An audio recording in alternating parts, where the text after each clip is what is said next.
The time has come. It is finally here. Week 1 of the PPL D2 Season 3 is here. And I am so thrilled to announce that our Week 1 opponent is Evelyn, H2O Drink It, and the Herdier Bremen. And last season, we played in a game that had zero implications on anything, so we kind of just dicked around, and I won the game. I should have lost the game. She missed the sleep powder. My store alerts went boom. I win the game. But this time, the match means something, and we both tried our hardest. It's Week 1. You don't want to lose. I've never lost a Week 1 match of the PPL. I'm 2-0, hoping to make that 3-0. Evelyn, as soon as I saw I got to play Evelyn Week 1, I was through the roof because last season we didn't get a good game, and out of everybody in the PPL, I feel like if Evelyn was around here, we would be good friends. A lot of everything, Game of Thrones, wrestling, or humor, whatever, Evelyn and I would get along real well. But that doesn't mean that I'm not about to try to kick her ass. So from team matchup, she brought everything I thought she'd bring.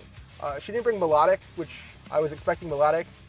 She didn't bring Huntail, which could have shell smashed into Nidoking and swept me, so that would have been scary. So glad she didn't bring that. She did bring the Togetic, which I am 100% without a doubt in my mind, knowing that is a physically defensive Togekiss.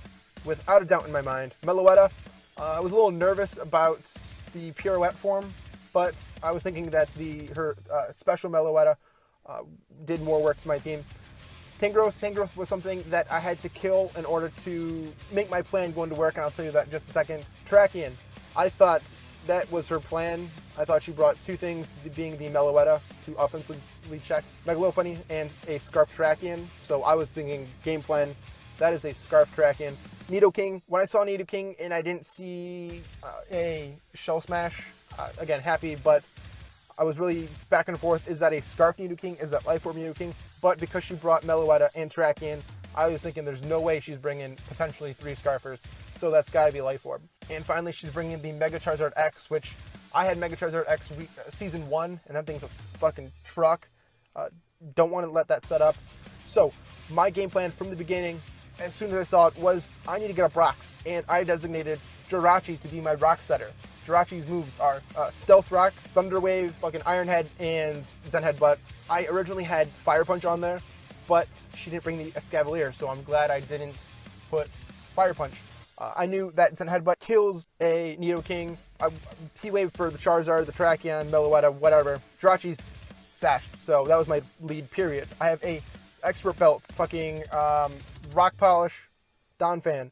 I have a specially defensive Chestnut. I have a Reuniclus with Substitute that can take an Adamant Choice Scarf close combat without breaking a sub, and a Air Slash with minimum investment in a Togekiss, which means I can also take a Scald from Melodic, which she didn't bring. My plan was to bring in Reuniclus on that and have some fun. Has T-Wave on it. The plan was to T-Wave things to make a Donphan and Megalopony sweep happen. And finally, I have a Haban Berry, Intimidate, Max HP, Max Speed, Timid Nature, Salamence. That's my team. 4 minutes too long. Let's start the match. So, like I said, without a doubt in my mind, my plan was to lead the Jirachi and get up my rocks or T-Wave. So, I lead Jirachi. She leads with Charizard.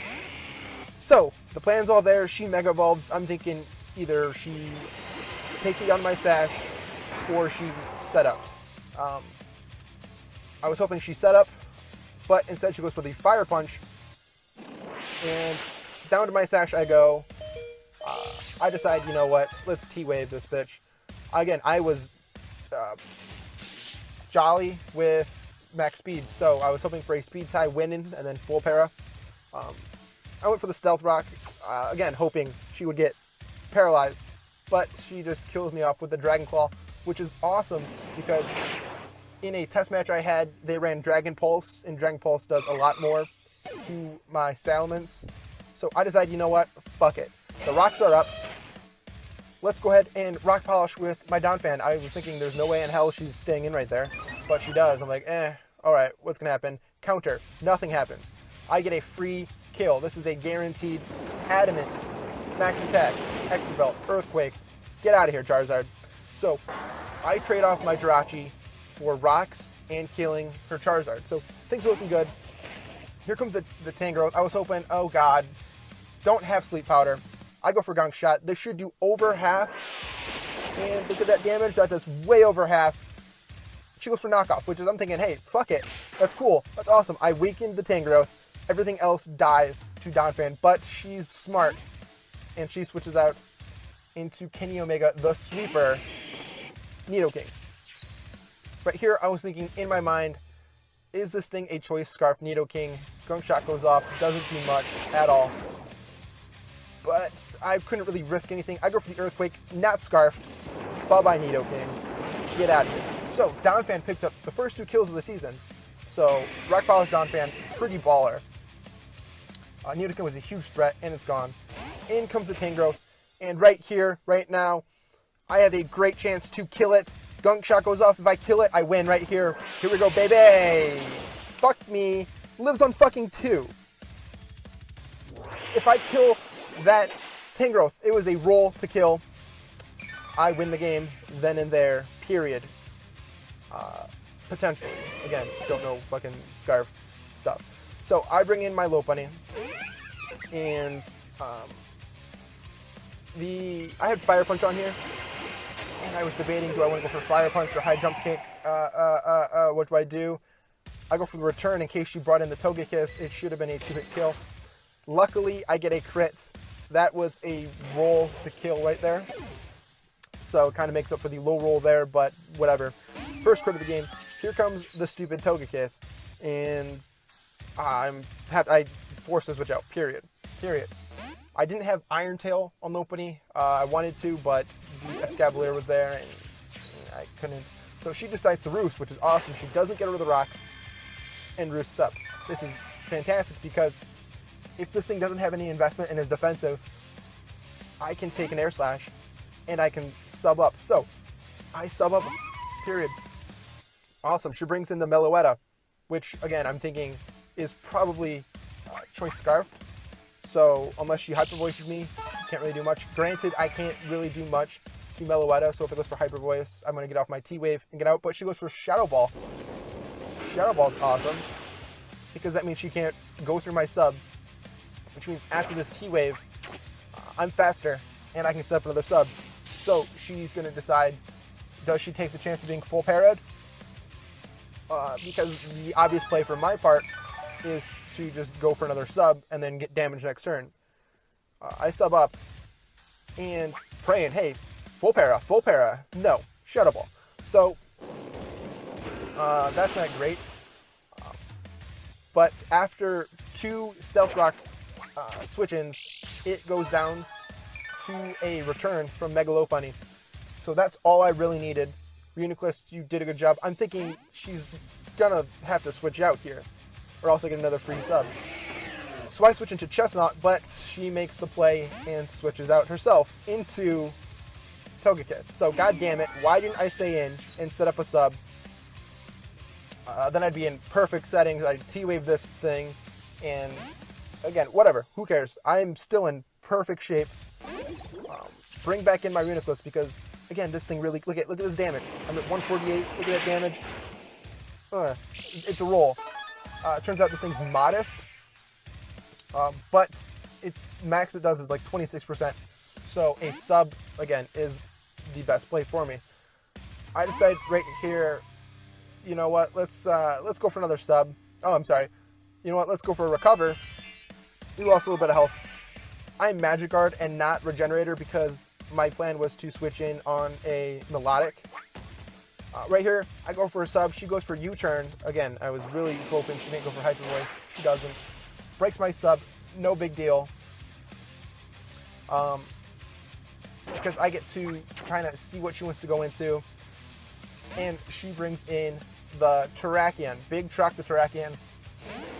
And right here, this thing could be Scarfed. I need Mega Lopunny. Right now, Mega Lopunny is my huge win condition. I need to make sure this thing's not Scarfed, because, again, you're not going to live a High Jump Kick. She goes for X-Scissor. Looking at the damage, I'm like, yep, right then and there. That is an adamant Choice Scarfed Terrakion. Your T-Wave now. Psychic is a roll to kill. I don't have any investment in special attack. So if I go for a Psychic, it's like, 90-95% chance I kill. But then she can just bring in whatever in a game too much. So I'm thinking, again, that's Adamant, Choice Scarf. I go into my Salamence, get the Intimidate off. This Exeter's doing nothing. But fuck me, she goes for Stone Edge. So, I'm the smart person who brings in a Salamence on a Stone Edge from a Terrakion. I'm thinking full para, close combat kills me. So that's, what, 4 chances of a full para, 5 Charizard, 4, whatever.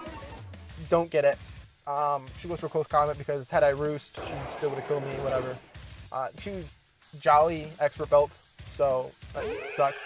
But what I know is Megalopony kills. I kind of forgot about the close combat, lowering her defense, so I went for the fake out when I could have just gone for the return and killed. But whatever. So right now, killed the Terrakion. Again, I'm in all right shape. Had I had Iron Tail, I could have killed the Togekiss from this range, but I didn't. I had fucking Fire Punch. But I bring in my Reuniclus because she's gonna go for a Roost. I can go for a T-Wave next turn and I'll be set. I can recover up and she can't do much to me. So the game plan right here, right now, as long as I don't flinch, I will T-Wave and I will win the game. No doubt in my mind. Don't flinch, crit. Fuck. Fuck.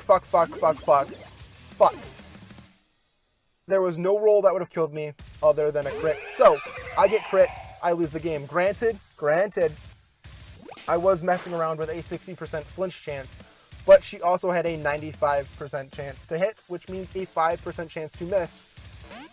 Right now, I'm just, what am I doing? I'm trying to get damage on this thing. She goes for Tailwind, I went for Fake Out, switching to my Chestnut. I have nothing, I can't touch this thing, I go for Toxic, hoping she misses the Air Slash. No, she hits the Air Slash. Can't really fault her for that, 95% chance. 4 times effective, kills Chestnut. Chestnut, you didn't do anything, you switched in twice and did nothing. So, back into my Lopunny. I know she's Rocky Helmet, so Fake Outs are my play. The damage, I need a super duper crit. I think I need like a triple crit to win.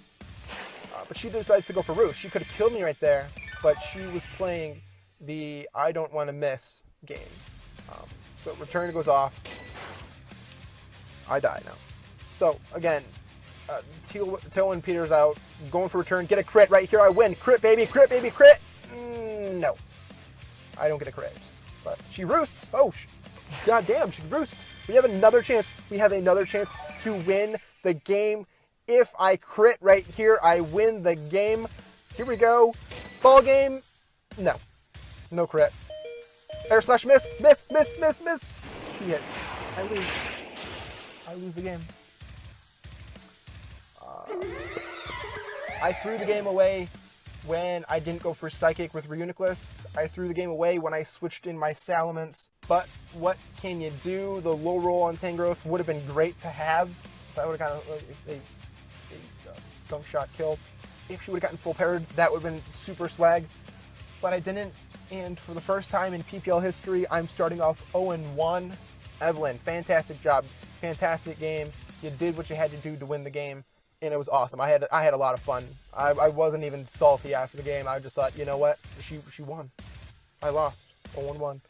Big whoop. But, you know, the bright side is people seem to like my team.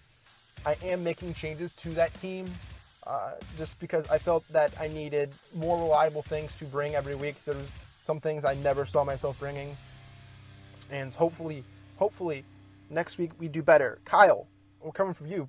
It's your birthday this week. I don't give a damn.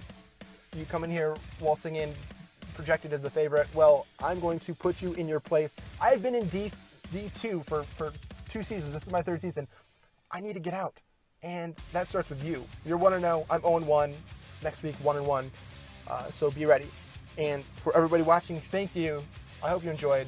I hope you, the hype that we went into the season with the cool team, the cool draft.